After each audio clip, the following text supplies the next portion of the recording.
Hi welcome to my channel. ಇತ್ತೀಚೆಗಂತೂ ತುಂಬಾ ಟ್ರೆಂಡಿಂಗಲ್ಲಿರುವಂಥದ್ದು hand work designs and bridal designs, machine work designs. Hand work ಡಿಸೈನ್ಸ್ನ ಈ blouse ಪೀಸ್ಗೆ ಯಾವ ರೀತಿ ಮಾಡಿದೆ ಅಂತ ತೋರಿಸ್ಕೊಡ್ತಾ ಇದ್ದೀನಿ ನೋಡಿ. ಇದು ತುಂಬಾ ಸಿಂಪಲ್ಲಾಗಿ ಬೇಗ ಮಾಡುವಂಥ ಡಿಸೈನು ನೋಡಿ. ಬ್ಯಾಕ್ ನೆಕ್ ಡಿಸೈನ್ ಇದು. ಬ್ಯಾಕ್ ನೆಕ್ ಸೆಂಟರ್ನ ನಾನು ಥ್ರೆಡ್ ಫಿನಿಶಿಂಗ್ ತೊಗೊಂಡಿದ್ದೀನಿ. ಥ್ರೆಡ್ ಫಿನಿಶಿಂಗ್ ಆದಮೇಲೆ ಸ್ಟೋನ್ ಲೇಸು ಹಾಗೆ ಬೀಡ್ಸ್ ಲೇಸ್ನ ಯೂಸ್ ಮಾಡಿದ್ದೀನಿ.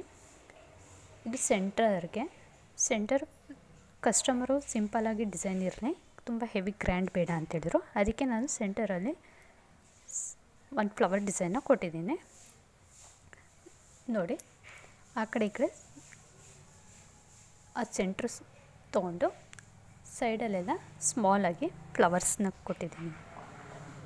ಇದು ಸ್ಲೀವ್ ಡಿಸೈನು.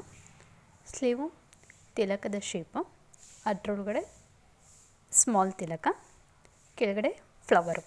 ನೆಕ್ಗೆ ಡಿಸೈನ್ ಮಾಡಿರೋವಂಥ ಕಾಂಬಿನೇಷನಲ್ಲಿ ಸ್ಲೀವ್ ಡಿಸೈನ್ನ ಮಾಡಿದ್ದೀನಿ. ತುಂಬಾ ಸಿಂಪಲ್ಲಾಗಿ ಬೇಗನೆ ಮಾಡುವಂಥದ್ದು. ಈ ಡಿಸೈನ್ ಇಷ್ಟ ಆಗಿದ್ರೆ ಹೊಸ ಡಿಸೈನ್ಸ್ ಹಾಗೆ ಶೇರ್ ಮಾಡಿ. ಯಾವುದೇ ಏನಾದರೂ ಕಮೆಂಟ್ಸ್ಗಳಿದ್ರೆ ವೀಡಿಯೋಸ್ನ ಮಾಡಿ ಇನ್ನಷ್ಟು ಹೊಸ ಡಿಸೈನ್ಸ್ ಬೇಕು ಅಂದರೆ ಚಾನಲ್ನ ಸಬ್ಸ್ಕ್ರೈಬ್ನ ಮಾಡ್ಕೊಳ್ಳಿ ದಯವಿಟ್ಟು. Thank you for watching.